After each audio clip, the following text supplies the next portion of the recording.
Hi friends, आज हम लोक प्रशासन का एक बहुत ही इम्पोर्टेंट टॉपिक का नाम है लोक प्रशासन का विकास और वो भी किस प्रकार अध्ययन के विषय के रूप में। तो ये हमारा टॉपिक है आज का, जिसके बारे में हम काफी डिटेल से अध्ययन करेंगे। आप हमारे साथ बने रहिए ताकि आपको इसके बारे में जानकारी हो सके। तो शुरुआत करते हैं आज का टॉपिक। लोक प्रशासन की बात करें तो लोक प्रशासन कहा गया है एक अलग अकादमिक अनुशासन के रूप में उद्भव, मतलब अलग से पढ़ाई करना। पहले लोक प्रशासन को अलग से पढ़ाई नहीं की जाती थी। पहले इसका अध्ययन हमारे राजनीति विज्ञान के अंतर्गत ही किया जाता था। लेकिन हमारे 19वीं शताब्दी के अंत में क्या हुआ, इसका अध्ययन अलग से किया जाना शुरू किया गया।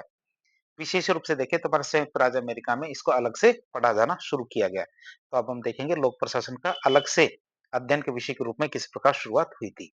सबसे पहले बात करें लोक प्रशासन का उद्भव अमेरिका में ही क्यों हुआ, अर्थात इसको इतनी इंपॉर्टेंस हमारे अमेरिका में ही क्यों पड़ी। लोक प्रशासन के अमेरिका में एक अलग विषय के रूप में उभरने के कई कारण थे। कारणों की बात करें वो कौन कौन से कारण थे। पहला कारण आता हमारा लूट प्रणाली, जिसे स्पॉइल सिस्टम भी कहते हैं, इसकी समाप्ति होती है अमेरिका में। लूट प्रणाली जिसमें क्या होता है, लूट प्रणाली के अंतर्गत जिसमें हमारे सरकारी पदों को क्या है राजनीतिक निष्ठा के आधार पर वितरित किया जाता था। कि मतलब कोई भी व्यक्ति राजनीतिक पार्टी के प्रति कितना निष्ठावान है, उसी के प्रकार क्या है उसको क्या सरकारी पद दिया जाता था। तो इसकी वजह से क्या बड़े पैमाने पर अक्षमता भ्रष्टाचार आ चुका था। 1883 में के जो पेंडलटन अधिनियम है, जैसे हमारे सुधारों ने क्या किया, योग्यता प्रणाली की शुरुआत की। कि लोक प्रशासन के अंदर या प्रशासन के अंदर योग्यता को आधार बनाया गया, जिसने क्या प्रशासन को राजनीति से अलग करने और उसे अधिक कुशल बनाने की आवश्यकता को महसूस कराया। बात करें अमेरिका में लोक कल्याणकारी राज्य की उद्भावना भावना है, उसका उद्भव होता है।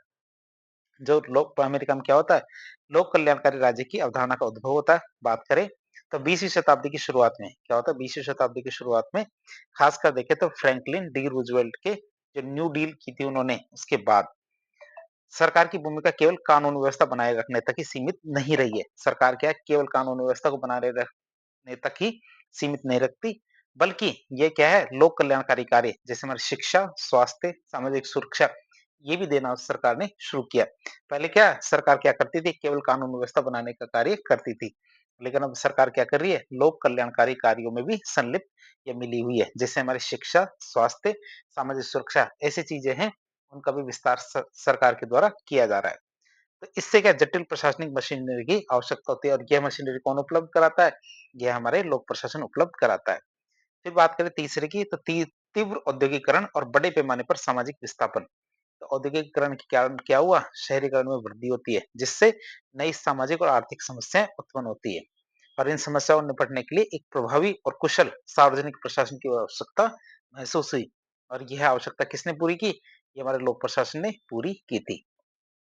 बात करें अमेरिकी संगठनों में प्रबंध की जटिलताएं, तो बड़े और जटिल तो होते हुए जो सरकारी संगठन है, इनको प्रबंधित करने के लिए विशेष ज्ञान और कौशल की आवश्यकता हुई, जिससे हमारे पारंपरिक राजनीतिक विज्ञान पर्याप्त रूप से प्रदान नहीं कर पा रहा था। जो पारंपरिक रूप से हमारा राजनीतिक विज्ञान है, इन चीजों को प्रदान करने में अक्षम था। इसलिए हमारे लोक प्रशासन को अलग से पढ़ने की जरूरत पड़ी। बात करेंगे हम लोक प्रशासन के विकास के चरण, मतलब एक अध्ययन के रूप में लोक प्रशासन का विकास किस प्रकार हुआ था। तो लोक प्रशासन के विकास को कई चरणों में बांट के पढ़ा जाता है। बात करें कैसे, सबसे पहले हम इसके दो भाग करते हैं। पहला भाग था हमारा 1887 से पहले का, जिसे हम प्रारंभिक चरण कहते हैं। एक 1887 के बाद का, जिसका मतलब है एक स्वतंत्र विषय के रूप में हमारे लोक प्रशासन का किस प्रकार विकास हुआ था, उसके बारे में देखेंगे। पहले हम देखते हैं 1887 से पहले, जिसे हम क्या कहते हैं, प्रारंभिक चरण। तो इस अवधि में क्या होता है, प्रशासन का अध्ययन मुख्य रूप से हमारे प्राचीन जो राजनीतिक चिंतक थे उनके कार्यों में दिखता था। मतलब उनके कार्यों में ये चीज दिखती थी, साफ साफ हमारे लोक प्रशासन को देखा नहीं गया था। जैसे हमारे कौटिल्य का अर्थशास्त्र है, ये भारत से संबंधित पुस्तक है। हमारे प्लेटो की रिपब्लिक, ये ग्रीस से। अरस्तु को पॉलिटिक्स, ये भी हमारे ग्रीस से। मैकियावेली के द प्रिंस, ये इटली से। इस प्रकार क्या है, हमारे प्राचीन टाइम पे कुछ शास्त्र थे, मतलब कुछ पुस्तकें थी जिनमें राजनीतिक विज्ञान के अंतर्गत ही हमारे लोक प्रशासन के सिद्धांत देखने को मिलते थे। फिर बात करें हमारे कैमरलवाद की। कैमरलवाद का मतलब क्या है कि 18वीं शताब्दी में जर्मनी और ऑस्ट्रिया में क्या कैमरलवाद मतलब राज्य प्रशासन के सिद्धांत ने क्या किया, प्रशासन के सामान्य सिद्धांतों का प्रसार प्रसार किया था। किसने किया, कैमरलवाद था। ये हमारा कहाँ का, जर्मनी और ऑस्ट्रिया का। कब का, 18वीं शताब्दी का। तो इसने क्या किया था, प्रशासन के सामान्य सिद्धांतों का प्रचार प्रसार किया था। जिनके प्रमुख प्रणेता कौन थे? हमारे जॉर्ज जिंके। जॉर्ज जिंके क्या थे? इनके प्रमुख प्रणेताओं में से एक थे। फिर बात करें ये शब्द की, तो लोक प्रशासन का सर्वप्रथम अध्ययन प्रशा जो एक जगह है, तो आप ध्यान रखना कि वहां से प्रारंभ हुआ था। प्रशा का मतलब प्रशासन भी हो सकता है, ये प्रशा हमारे एक एरिया था, जैसे हमारे जर्मनी था, जर्मनी का पूर्ववर्ती जो क्षेत्र था, वहाँ प्रशा नाम की जगह थी, जहाँ से ये इस शब्द का उद्भव हुआ था, जहाँ से प्रशा से प्रशासन बना था। ध्यान करें, 18वीं शताब्दी में क्या था? अमेरिका के वित्त मंत्री थे अलेक्जेंडर हैमिल्टन। कौन? अलेक्जेंडर हैमिल्टन हमारे अमेरिका के वित्त मंत्री थे। इनके द्वारा एक लेख लिखा गया था, लेख का नाम था द फेडरलिस्ट। तो उसमें क्या लोक प्रशासन शब्द की सबसे पहले व्याख्या की गई थी। तो आप याद रखेंगे, अमेरिका के वित्त मंत्री थे अलेक्जेंडर हैमिल्टन। तो उन्होंने क्या 18वीं शताब्दी में द फेडरलिस्ट नाम का एक लेख लिखा था, और इस लेख में सबसे पहले लोक प्रशासन शब्द की व्याख्या की थी। फिर आते हैं चार्ल्स जाबुनिन। क्या चार्ल्स जाबुनिन की बात करें 1812 में, तो इनके द्वारा एक लेख लिखा गया था, लेख का नाम था प्रिंसिपल डी एडमिनिस्ट्रेशन पब्लिक। तो ये फ्रेंच भाषा के अंदर लिखा गया एक रचना थी, जो लोक प्रशासन की पूर्ण सबसे पहली पूर्ण रचना मानी जाती है। रचना के बारे में देखें तो आप इसे याद रखेंगे, इस पहली किताब या पूर्ण रचना केवल लोक प्रशासन से संबंधित हो, वो कौन सी है? चार्ल्स जाबुनिन ने लिखी है, कब? 1812 में। और रचना का नाम क्या है फ्रेंच भाषा में? Principle de administration public. अब हम बात करेंगे, ये तो हमने 1887 से पहले की बात कर ली, 1887 के बाद की बात करें, तो 1887 के बाद जो हमारे लोक प्रशासन का एक स्वतंत्र विषय के रूप में अध्ययन की बात करें, तो 5 भागों में बाँट कर इसको पढ़ते हैं। सबसे पहला भाग आता है हमारा कौन-सा? इसको डिटेल से पढ़ेंगे। पहला आता है हमारा राजनीति प्रशासन द्विभाजन, ये 1887 से 1926 तक चला हुआ सिद्धांत था। फिर आता है हमारे सिद्धांतों का स्वर्णकाल, ये हमारे 1927 से 1937 तक चला था। तीसरा आता हमारा चुनौतियों का काल, ये हमारा 1938 से 1947 तक। फिर आता पहचान का संकट 1948 से 1970 तक। और पांचवा आता हमारा अंतः अनुशासनात्मक अध्ययन पर बल।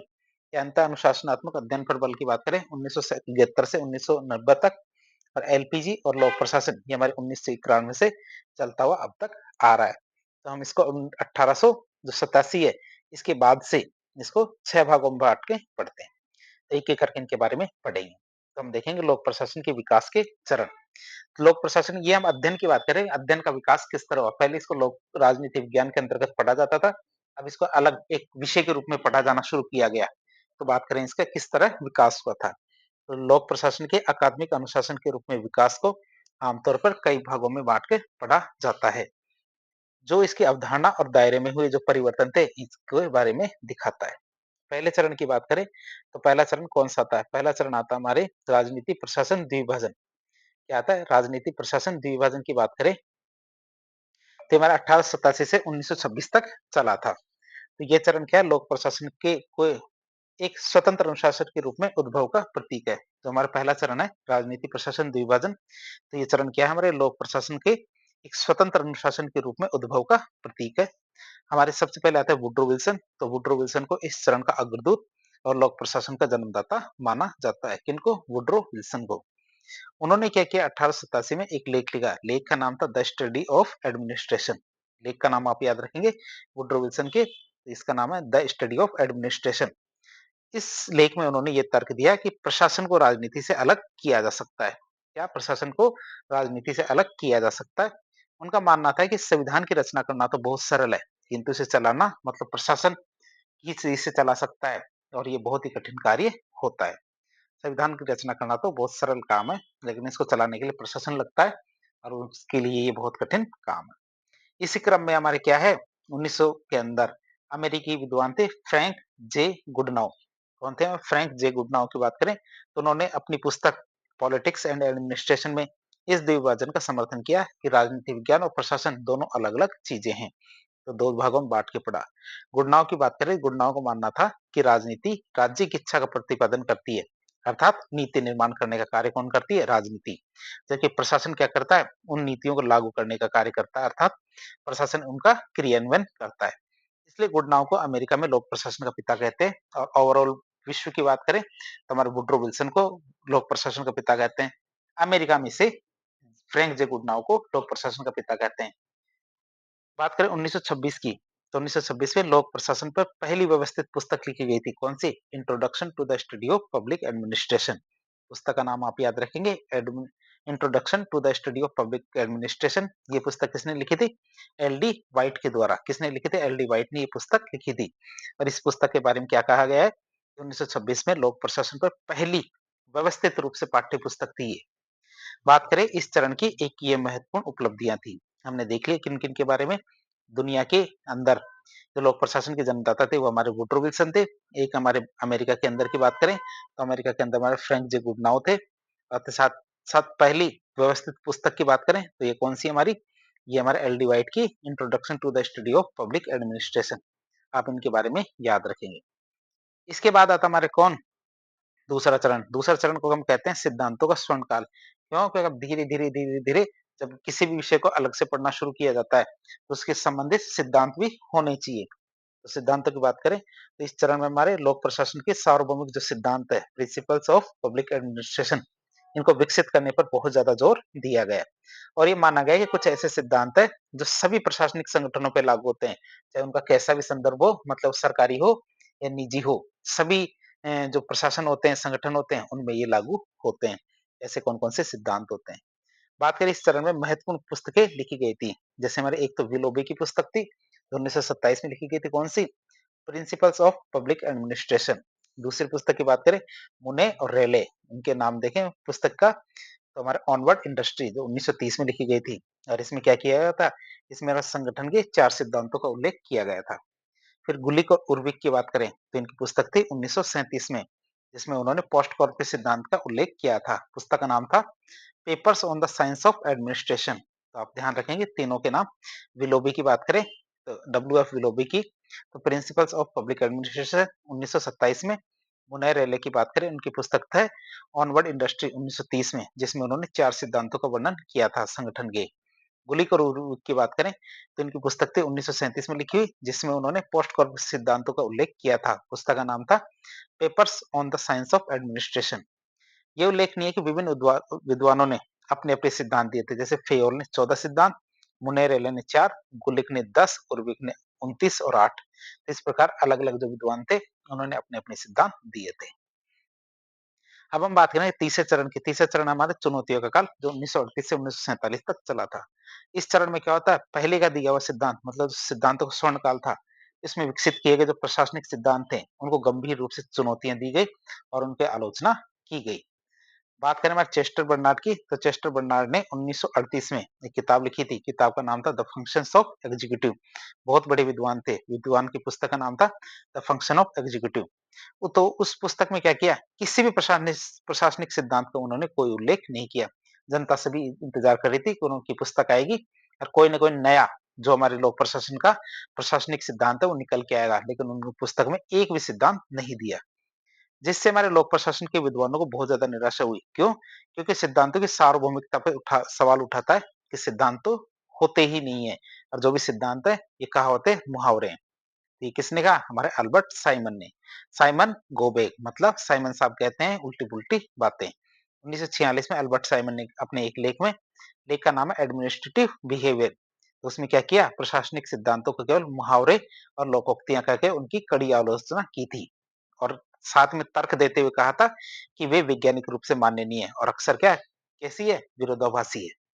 इसी क्रम में हमारे डाली मतलब रॉबर्ट डहेल, 1947 में रॉबर्ट डहेल साहब आते हैं और उनकी पुस्तक थी हमारी science of public administration, three problem, 3 समस्याओं से युक्त हमारी पब्लिक एडमिनिस्ट्रेशन। अर्थात लोग प्रशासन को हम विज्ञान के रूप में नहीं पढ़ सकते। क्यों? क्योंकि इसमें 3 समस्याएँ हैं। ये किताब किसकी थी? हमारी रॉबर्ट डहेल की, 1947 में।